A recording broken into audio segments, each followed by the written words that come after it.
Oh, hi there! I'm Bobo, coming to a district near you. They asked me to disclaim this program, so I said yes. These people are naughty. They say progressive things. However, you are supposed to be smart enough to know, like me, that anything they say, do, or show is just for fun or parody. There are serious issues to be addressed for sure, but these bozos are only to be, pitied and not censored, or whatever.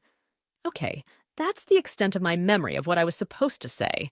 There's a chance I'll even be on this potato show just to set them straight, so keep watching for future episodes. Is that okay? Okay, can someone call me an Uber so I can get back to my district and pretend to care about abandoning it? Chadwick, you're on your own. Fiona's out sick, so I'm counting on you not to screw this up. You can do this. Just drop the arrogance. Woosah. You got this. Welcome to another episode of The Adult Potato, and welcome to 2024. And if this week has been any indication, it's going to be another shit show of a year. I'm Chadwick Peele, on location at the site of the water treatment plant. Not even a week into 2024 and the town is up in arms over water issues. But with that comes the unveiling of a new hero in town by the name of Greg D. Stonecipher. The town once again shit the bed by waiting until January to inform us of levels of turbidity in our water occurring as far back as the end of November. And we can be led to believe that they only notified us because the state requires it. Mind you, the infractions are not anywhere near life-threatening. The cause of the turbidity, also known as cloudy water, was due to a malfunctioning part and a power outage. The problem is that water has become such a hot topic in this town that any mention of water problems results in whiplash by keyboard warriors unless and until someone with knowledge brings facts to the table. And that's where Greg Stonecipher comes in, once again proving that not all heroes need capes. And we have now dubbed him Waterman Greg. Waterman Greg jumped into action on the Let's Talk Wellington thread with knowledge and aplomb to inform the handful of residents who are actually open to facts and reason. Here are some of the facts he laid down on the water turbidity. Deciphering the notice of violation from the town of Wellington. There was a violation of state drinking water standards for turbidity, and yes, that is a bad thing that needs to be addressed. No, the water was not unsafe for human consumption at any point. Reading the text describing the actual event, the cause of the turbidity was air bubbles.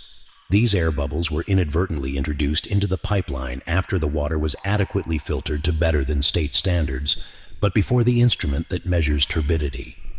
If the turbidity had been due to failure of the filter process, it would have been of significant concern. This was not the case. The water had been adequately filtered and was safe. So if the water was safe, why does the state consider it a violation? Because the state does not allow for differentiation based on the cause of the turbidity, even if it is clear there was no risk to public health. If that instrument reads a turbidity higher than 1, and it cannot be shown that the instrument itself malfunctioned, it is considered a violation, period.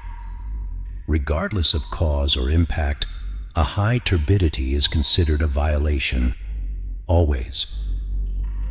What about the language that the turbidity may have contained bacteria, viruses, or parasites?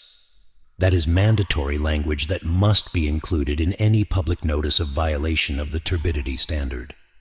Again, the state does not make any allowances here for cause or impact.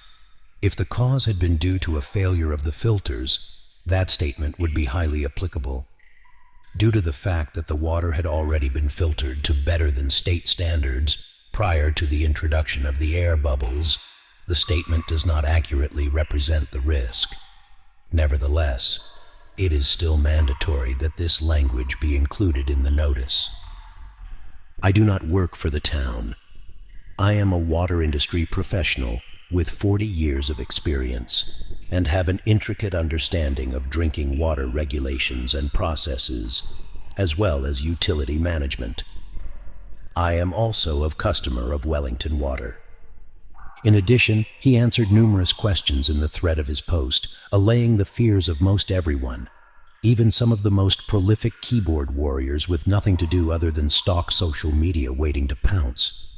Unfortunately, there are a good number of people banned from Let's Talk Wellington, where the post was made, so we're hoping to at least enlighten some people with Waterman Gregg's knowledge. So here's the thing. A good chunk of the residents in this town have completely lost trust in our local government, both the town staff and the board of trustees, or they handpick who they can trust. There's been so much finger-pointing going on from both sides that toxicity is the norm. And who is going to trust a government like that? Nobody is willing to admit mistakes in a toxic environment because they know they'll get their asses handed to them if they do, and it will be used as a political weapon. Because of this, things like this are brushed under the rug.